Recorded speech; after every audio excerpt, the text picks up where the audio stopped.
Hello friends, எல்லாருமே எப்படி இருக்கீங்க? இன்னைக்கு வீடியோ நம்ம பார்க்க போகிறது 30/12/2024 இந்த வருஷத்தோட ரொம்ப சக்தி வாய்ந்த கடைசி அமாவாசை தினம். இன்னைக்கு இந்த வார்த்தையை நீங்க சொல்லி முடிக்கிறதுக்குள்ளாரையே உங்க உடம்புல ஒரு மாற்றம் ஏற்பட்டு நீங்க விரும்பினவங்க உங்களை தேடி வரக்கூடிய ரொம்ப சக்தி வாய்ந்த ஒரு முறையை பற்றி நம்ம பார்க்க போறோம். அதுக்கு முன்னாடி இது கொஞ்சம் ஆன்மீகம் சம்பந்தமான பதிவாக இருக்கும். அதை தெளிவாக சொல்லிடுறேன். ஏன் அப்படின்னு கேட்டிங்கன்னா, பொதுவாகவே இந்த நம்ம பார்க்கக்கூடிய ஈர்ப்பு விதி எல்லாத்துக்கும் பேஸ் எதுன்னு கேட்டிங்கன்னா நம்ம சித்தர்கள் தான். நம்ம சித்தர்கள் வந்து பார்த்தீங்கன்னா இந்த மாதிரியான பல விஷயங்கள், பல அற்புதமான விஷயங்களை கொடுத்துட்டு போயிருக்காங்க, வாழ்ந்தும் காட்டியிருக்காங்க. அப்படிப்பட்ட சித்தர்கள் வந்து பார்த்தீங்கன்னா ஆழ்மனதோட சக்தியை பயன்படுத்தி எவ்வளவோ பெரிய சாதனைகள் பண்ணியிருக்காங்களே. நம்ம அதில் ஒரு சின்ன ஒரு பகுதியை பற்றி இன்னைக்கு வீடியோவில் பார்க்க போகிறோம். இதை சரியாக பயன்படுத்துறவங்களோட வாழ்க்கை மாற ஆரம்பிக்கும். பொதுவாக சித்தர்கள் வந்து பார்த்தீங்கன்னா காடு மலைகளில் தான் வாழ்ந்திருக்காங்க. காரணம் ஏன் அப்படின்னு கேட்டிங்கன்னா, அது கொஞ்சம் உயரமான பகுதியா இருக்குமே. உயரமான பகுதியில பிரபஞ்ச சக்தி வந்து பக்கமா இருக்கும். அடுத்தது அவங்க எந்த விதமான மந்திர பிரயோகம் பண்றதா இருந்தாலுமே சில குறிப்பிட்ட தினத்துல ஆரம்பிப்பாங்க. அது என்ன தினம் அப்படின்னு கேட்டீங்கன்னா, அமாவாசை, பௌர்ணமி, சூரிய கிரகணம், சந்திர கிரகணம், இந்த மாதிரியான தினங்கள்ல தான் வந்து பாத்தீங்கன்னா அவங்க ஆரம்பிப்பாங்க. ஏன் அப்படின்னு கேட்டீங்கன்னா, பிரபஞ்ச சக்தி நம்ம பூமி அருகில் இருக்கும், அதாவது மின்காந்த சக்தி இருக்கு இல்லைங்களா, ரொம்ப அதிகமா இருக்கக்கூடிய தினத்துல தான் ஆரம்பிப்பாங்களே. அப்ப என்ன ஆகும், நம்ம மனம் ஒருநிலைப்படுத்தி நம்ம எண்ணங்களை வந்து ரொம்ப வேகமா இந்த பிரபஞ்சத்தோட கலக்கக்கூடிய ஒரு காஸ்மிக் எனர்ஜியோட கலக்கக்கூடிய ஒரு அற்புதமான தினம். இதன் காரணமா நீங்க பண்ணக்கூடிய விஷயம் ரொம்ப ப்ராப்பரா நடக்கும். ஃபார் எக்ஸாம்பிள் வந்து பாத்தீங்கன்னா, எங்களுக்குள்ள பெரிய லெவல் சண்டை இல்லைங்க, மனசு வெறுத்தெல்லாம் போல, மிஸ் அண்டர்ஸ்டாண்டிங்ல போயிருக்காங்கன்னா உடனடியா நடக்கும். இல்லைங்க அவங்க கொஞ்சம் வெறுத்து போயிருக்காங்க அப்படின்னா கொஞ்சம் டைம் எடுக்கும்.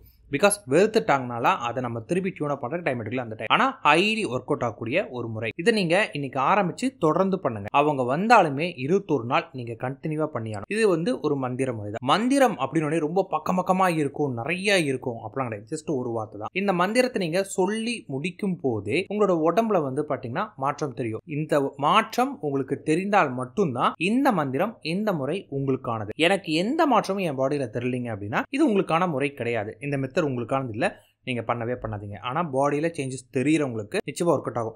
90% தெரியறதுக்கான வாய்ப்புகள் தான் இருக்குது. ஸோ அதனால தைரியமா பண்ண ஆரம்பிங்க. நாளைக்கு ரொம்ப பவர்ஃபுல்லான இந்த வருஷத்தோட கடைசி அமாவாசை மற்றும் ஹனுமார் ஜெயந்தி தினமா வந்திருக்கு. அதனால முடிஞ்ச அளவு கோயிலுக்கு போய் வேண்டிட்டு மாலை நேரமா ஆரம்பிங்க. கொஞ்சம் மாடி மேல இந்த மாதிரியான இடத்துல கொஞ்சம் ஓப்பன் பிளேஸ்ல அமைதியா உட்காந்துட்டு நீங்க குளிச்சுட்டு உடல் மற்றும் மனசு துற பண்ணுங்க. ஏன்னா குளிச்சா நமக்கு ஒரு கான்ஃபிடென்ட் வரும் இல்லையா, அந்த மாதிரி நாளுக்கு அதான் முடிச்சு குளிப்பேன், இல்லை காலிலேருந்து நான் ரொம்ப அந்த வெயிலில் சுற்றி இருப்போம் இல்லையா, அதோட பண்ணுறதுக்கு பதிலாக கொஞ்சம் ரெஃப்ரெஷிங்காக போய் உட்காந்துட்டு மாடியில் ஏதாவது ஒரு மூளை போய் உட்காந்துட்டு கொஞ்சம் நீட்டான ட்ரெஸ் பண்ணுங்க. நீட்டான ட்ரெஸ் அப்படின்னா பாடியை ரொம்ப ஹக் பண்ணுற மாதிரி இல்லாமல் கொஞ்சம் லூஸான ட்ரெஸ்ஸாக போட்டுட்டு தரையில் ஏதாவது ஒரு மேட்டு கீட்டு போட்டு உட்காருங்க. நேரடியாக நம்ம தரையில் உட்காரக்கூடாது. அதுக்காக அதன் பேர் நல்லா நிமிர்ந்து உட்காந்துட்டு கண்களை மூடிக்கிட்டு நீங்கள் யாரை விரும்புகிறீங்களோ, உங்கள் கூட யார் பேசணும்னு நினைக்கிறீங்களோ, யார் உங்களை தேடி வரணும்னு நினைக்கிறீங்களோ அவங்கள விஷுவலைசேஷன் பண்ணுங்க. அவங்கள அப்படியே விஷுவல் பண்ணுங்க. அவங்க வராங்க, நீங்கள் என்ன உங்ககிட்ட பேச நினைக்கிறீங்களோ அதே மாதிரி அவங்க பேசுறாங்க அப்படின்னு பண்ணும். இது உங்களுக்கு பண்ண முதல் நாளே நடக்கணும் அப்படின்னா உணர்வு பூர்வமா பண்ணுங்க, கடமைக்கு பண்ணாதீங்க. அதாவது அவங்க உங்க கண் முன்னாடி வந்து நீங்க நினைக்கிற மாதிரி அவங்க பேசுறாங்க அப்படின்னா அந்த டைம் அவங்க பேச உண்மையிலே நீங்க எப்படி அதை ஃபீல் பண்ணுவீங்க? கண்ணில் தண்ணி வரும், உங்களால் ஏற்றுக்கொள்றதுக்கு ரொம்ப ஒரு விஷயமா இருக்கும் இல்லையா? பிகாஸ் நீங்க ஆசைப்பட்ட நபர், இதனால உங்களுக்கு இல்லாத ஒரு விஷயம் இப்ப கிடைக்குது அப்படின் போது அந்த இம்பாக்ட் உங்களுக்கு எப்படி இருக்கும், அந்த இம்பாக்டோட அந்த ஃபீல் பண்ணுங்க. பிகாஸ் நீங்க ஆசைப்பட்ட வாழ்க்கை உங்க கண்ணு முன்னாடி தெரியுது அப்படின் போது எப்படி ஃபீல் பண்ணுவீங்க, அந்த உணர்வோட பண்ணுங்க. அந்த ஃபீலை எவ்வளோக்கு எவ்வளோ அதிகமாக பண்றீங்களோ அந்த அளவுக்கு உங்களுக்கு வந்து பாத்தீங்கன்னா ஒர்க் அவுட் ஆகும். நீங்க பண்ணக்கூடியது ஒரு 1/2 hour பண்றீங்கன்னா அந்த 1/2 hour முழுவதும் வந்து பாத்தீங்கன்னா அந்த தாட்ஸோட தான் இருக்கணுமே. அந்த தாட்ஸ் வேற எதுவும் டைவர்ட் ஆகக்கூடாது, வேற எந்த சிந்தனையும் போகக்கூடாது. முழுமையா உட்காருங்க. எனக்கு வந்து பாத்தீங்கன்னா விஷுவல் சரியா பண்ண முடியலன்னா முதல்ல நீங்க என்ன பண்ண போறீங்க அப்படிங்கிறத ஒரு பேப்பர் எழுதி வச்சுக்கோங்க.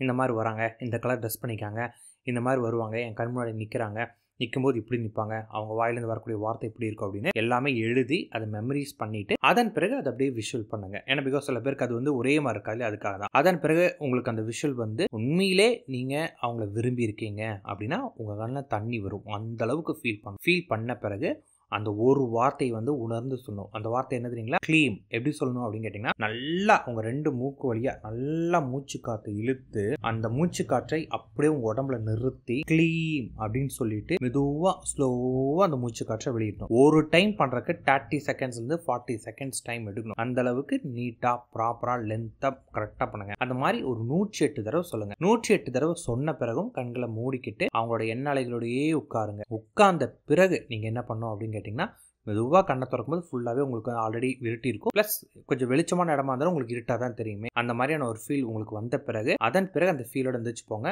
நீங்கள் சின்ன லெவல் ப்ராப்ளமாக இருந்தால் இதை முடிக்கும் போதே உங்களுக்கு கிடைக்கும். எப்படி கிடைக்கும் அப்படின்னு கேட்டிங்கன்னா, பிரபஞ்ச சக்தியோட நம்ம தாட்ஸ் ரொம்ப வேகமாக கலக்கனால உடனடியாக நடக்கும். அடுத்தது இதை 21 நாள் நீங்கள் கம்பல்சரி பண்ணி ஆகணும். எக்காரணத்து கொண்டு ஒரு நாள் பண்ணிட்டு நிறுத்திடக்கூடாது. ஸோ அதுலேயும் தெளிவாய்க்கோங்க. தொடர்ந்து பண்ணுங்க. கேர்ள்ஸ் மந்த்லி சில டைம்ஸ்ல இருந்து பண்ண வேண்டாம், அதை விட்டுட்டு ஆனால் 21 நாள் மொத்தமாக கம்ப்ளீட் பண்ண மாதிரி பார்த்து பண்ணுங்க. இப்படி பண்ணினீங்கன்னா இது உங்களுக்கு பயங்கர பவர்ஃபுல்லாக வேலை செய்யும். இது நடந்த பிறகும் நீங்கள் நிச்சயமாக 21 நாள் கம்ப்ளீட் பண்ணி ஆகணும். அதில் எந்த எக்காரணத்தை கொண்டும் நிறுத்த மட்டும் வேண்டாம். ஒரு நாளைக்கு 108 முறை நீங்கள் சொல்லியானோ குளிச்சு உடல் மற்றும் மனசத்தோட பண்ணீங்கன்னா கொஞ்சம் கான்ஃபிடென்ட்டாக இருக்கும். அதுக்காக தான் இதை பண்ணக்கூடிய டைமில் அசைவ உணவு சாப்பிடாதீங்க. உங்களை மனதை கெடுக்கக்கூடிய நெகட்டிவாக உங்களை கொண்டு போகக்கூடிய ஃப்ரெண்ட்ஸுங்க அவங்கள அவாய்ட் பண்ணிடுங்க. அடுத்து எந்த விதமான போதை வஸ்துக்கள், போதை பழக்க வழக்கங்கள், நான்வெஜ்ஜும் கூட எல்லாத்தையும் ஸ்டாப் பண்ணிடுங்க. டீ காஃபி முதற்கொண்டு ஸ்டாப் பண்ணிட்டு அழுகக்கூடிய படங்கள் இந்த மாதிரி உங்களை நெகட்டிவ் ஆக்கக்கூடிய எல்லா விஷயங்களும் ஒதுங்கிட்டு கான்ஃபிடென்ட்டோட பண்ணுங்க. இந்த 21 டேஸ்மே நீங்கள் என்ன ஃபீல் பண்ணுனீங்களோ அந்த ஃபீலோட பண்ணுங்க. ரொம்ப பெரிய பிரச்சனையாக இருந்தாலும் 21 நாளுக்குள்ளே நடந்துடும். ஆனால் நாளைக்கு தான் முதல் நீங்கள் ஆரம்பிக்கிற டேவாக இருக்கணும். அது அந்த அளவுக்கு உங்களுக்கு பவர்ஃபுல்லாக இருக்கும். எந்த டைம் வேணாலும் பண்ணலாம். டைமிங் இம்பார்ட்டன்ட் கிடையாது. நாளைக்கு எப்போனாலும் நீங்கள் பண்ணுங்க. பண்ணினீங்கன்னா நிச்சயமாக நடக்கும். Clean Mantra already clean Mantra பற்றி எல்லாருமே கேள்விப்பட்டிருப்பீங்க. அதனால தான் எக்ஸ்பிளைன் நான் பண்ணலை. ஏன்னா க்ளீன் மந்த்ரா இருக்கிறதுலே அட்ராக்ஷனுக்கு மோஸ்ட் பவர்ஃபுல்லான ஒரு மந்திரா. நிறைய பேர் வீடியோவில் போட்டிருப்பாங்க, நிறைய பேர் பார்த்துருப்பீங்க. ஆனால் அதை எப்படி பிரயோகம் பண்ணுறதுன்னு இந்த வீடியோவில் கொடுத்துருக்கேன் அந்த டேட்டோட. ஸோ கரெக்டாக யூட்டிலைஸ் பண்ணிக்கோங்க. All the best.